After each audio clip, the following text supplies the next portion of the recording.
कक्षा 11वीं के देखिए सभी विद्यार्थी ध्यान देकर सुने। इस वीडियो के अंतर्गत देखिए मैं आप सभी को इतिहास के पेपर के लिए इतिहास के कुछ ऐसे महत्वपूर्ण सेट पेपर बताने जा रही हूँ जिससे आपको वार्षिक परीक्षा में काफ़ी हद तक मदद मिलने वाली है।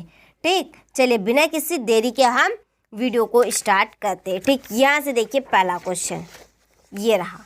यहाँ पे देखिए कि रोमन साम्राज्य की राज की भाषा थी लैटिन। पेपायरस है एक पौधा। चंगेज खान का प्रारंभिक नाम क्या था? तो तेमुजिन। कैथेड्रल नगर किस देश में है? तो यह है फ्रांस में। सूक्ष्मदर्शी का आविष्कार किसने किया था? रोजर बेकन ने। नानकिंग की संधि कब हुई थी? 1842 ईस्वी में। ठीक, यहाँ से स्क्रीनशॉट लो और अच्छे से इनको आप कंप्लीट करें। चलिए इसके बाद में यहाँ से देखिए इंग्लिश मीडियम वाले यहाँ से ले और आप भी अच्छे से इनको कंप्लीट करें। चलिए अगला क्वेश्चन देखते हैं। चलिए अगला क्वेश्चन है रिक्त स्थानों की पूर्ति कीजिए। तो ओल्ड टेस्टामेंट डेटाबेस पुस्तक का भाग है बाइबिल। रोम आधुनिक डेटाबेस में स्थित है इटली। बंगाल यायावरी समाज से संबंधित थे। सर्प समानती व्यवस्था में सर्वाधिक शोषित वर्ग डेटाबेस का है कृषकों। दी लास्ट जजमेंट नामक चित्र के चित्रकार डेटाबेस है माइकल एंजिलो। शोगुन चीन का शासक था 1808 ईस्वी में। ठीक, यहाँ से आप रिक्त स्थान का स्क्रीनशॉट लो और अच्छे से कंप्लीट करें। सही जोड़ी बनाइए। तो सही जोड़ी देखिए बाकी इधर और आधी उधर है, तो आप अच्छे से स्क्रीनशॉट लो और अच्छे से आप इनको कंप्लीट करें। चलिए यहाँ से ले आप बाकी का स्क्रीनशॉट और अच्छे से आप कंप्लीट करें। चलिए क्वेश्चन नंबर 4 है। एक वाक्य में उत्तर दीजिए कि मेसोपोटामिया में हैंगिंग गार्डन किस शासक ने स्थापित कराया था? तो नेबूचा रेजार ने कराया था। पुरातन काल में रोम में लेखन सामग्री किससे तैयार की जाती थी? पेपायरस से। मठों में रहने वाले भिक्षुओं को किस नाम से जाना जाता था? मोक के नाम से। होपी किस प्रकार का समुदाय था? आदिवासी। अफीम युद्ध का संबंध किस देश से है? चीन। पहला अफीम युद्ध कब हुआ? 1840 ईस्वी में। और पीपुल्स रिपब्लिक ऑफ चाइना की स्थापना कब हुई? 1949 ईस्वी में। तो आप अच्छे से यहाँ से स्क्रीनशॉट लें और इन प्रश्नों को आप अच्छे से कंप्लीट करें। चलिए अगला प्रश्न देखते हैं। क्वेश्चन नंबर 5 सत्य और असत्य।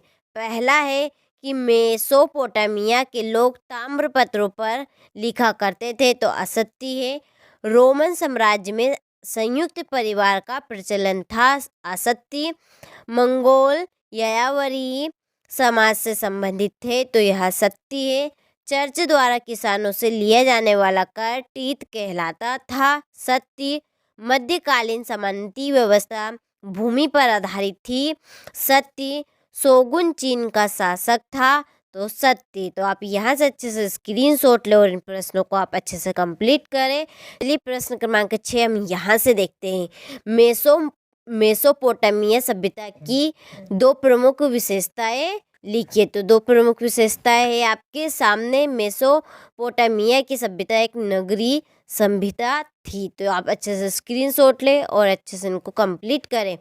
चलिए इसके बाद में इसका अथवा यहाँ से स्क्रीनशॉट हम्बुराबी की विधि संहिता की विशेषता बताइए। तो यहाँ से स्क्रीनशॉट लें और अच्छे से कंप्लीट करें।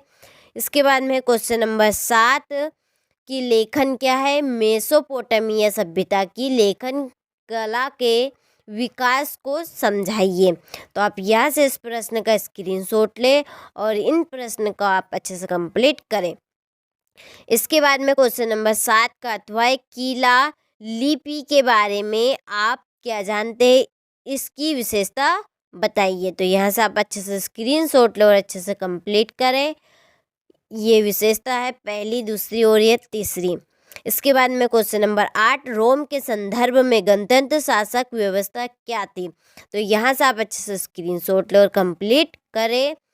इसके बाद में 8वां का अथवा प्रीसिपेंट के बारे में आप क्या जानते हैं स्पष्ट कीजिए। तो यहाँ से स्क्रीनशॉट आपने ले लिया होगा। फिर क्वेश्चन नंबर 9, चंगेज खां कौन था। चलिए इसके बाद में है इसका अथवा याद से क्या आशय है। क्वेश्चन नंबर 10, ये समांतरवाद का अर्थ स्पष्ट कीजिए, उसकी 2 विशेषताएं लिखिए। इसके बाद में यहाँ पर है 10वें का अथवा मोनेस्ट्री शब्द का अर्थ लिखिए। क्वेश्चन नंबर 11 है तुर्कों ने कुस्तुंतुनिया पर क्यों और कब अधिकार किया। इसके बाद में ये 11वां का अथवा है इटली की किन्हीं 2 नगरों के नाम लिखिए जो उच्च शिक्षा के केंद्र में थे। तो यहाँ से स्क्रीनशॉट ले अच्छे से कंप्लीट करें। इसके बाद में है क्वेश्चन नंबर 12, यहाँ से स्क्रीनशॉट ले अच्छे से कंप्लीट करें इस प्रश्न को। ये है 12वें का अथवा, यहाँ पर ये अच्छे से स्क्रीनशॉट लो और कंप्लीट करें। चलिए इसके बाद में क्वेश्चन नंबर 13, नेटिव कौन थे। तो यहाँ से स्क्रीनशॉट ले कौन थे नेटिव और आप कंप्लीट करें। क्वेश्चन नंबर 13वें का अथवा सेटलर किसे कहते हैं। यहाँ से स्क्रीनशॉट लो और कंप्लीट करें। चलिए क्वेश्चन नंबर 14 है अमेरिका में रेड इंडियन कौन थे। तो स्क्रीनशॉट लो और प्रश्न को कंप्लीट करें। अगला क्वेश्चन है गोल्ड रश क्या था। क्वेश्चन नंबर 15, यहाँ से ले इसका स्क्रीनशॉट और अच्छे से कंप्लीट करें। क्वेश्चन नंबर 15 का अथवा है यहाँ से स्क्रीनशॉट लो और कंप्लीट करें। चलिए अगला प्रश्न है क्वेश्चन नंबर 16, रोमन दास प्रथा का वर्णन कीजिए। तो यहाँ से स्क्रीनशॉट ले इस प्रश्न का और बढ़िया से कंप्लीट करें। क्वेश्चन नंबर 16 का अथवा रोमन साम्राज्य के पतन के कारणों की विवेचना कीजिए। तो रोमन साम्राज्य की विशालता, सम्राटों की साम्राज्यवादी नीति, यहाँ से स्क्रीनशॉट ले। फिर है क्वेश्चन नंबर 17, यास की अवधारणा को स्पष्ट कीजिए। देखिए ये 2020 में आया था। इसके बाद में 17 का अथवा चंगेज खां द्वारा अपनाई गई संचार प्रणाली का वर्णन कीजिए। चलिए इसके बाद में 18वां प्रश्न, यूरोप में राष्ट्रीय राज्यों के उदय के कोई 4 कारणों का वर्णन कीजिए। इसके बाद में है 18वें का अथवा, यहाँ से स्क्रीनशॉट ले अच्छे से कंप्लीट करें। क्वेश्चन नंबर 19, यहाँ से जापान में मेजी कोल की प्रमुख उपलब्धियां की विवेचना कीजिए। चलिए फिर है क्वेश्चन नंबर 19 का अथवा। इसके बाद में क्वेश्चन नंबर 20 में मेसोपोटामिया के आर्थिक जीवन पर प्रकाश डालिए। 20 का अथवा। चलिए यह है क्वेश्चन नंबर 21। यह है 22वां प्रश्न और ये 22वें का अथवा। इसके बाद में क्वेश्चन नंबर 23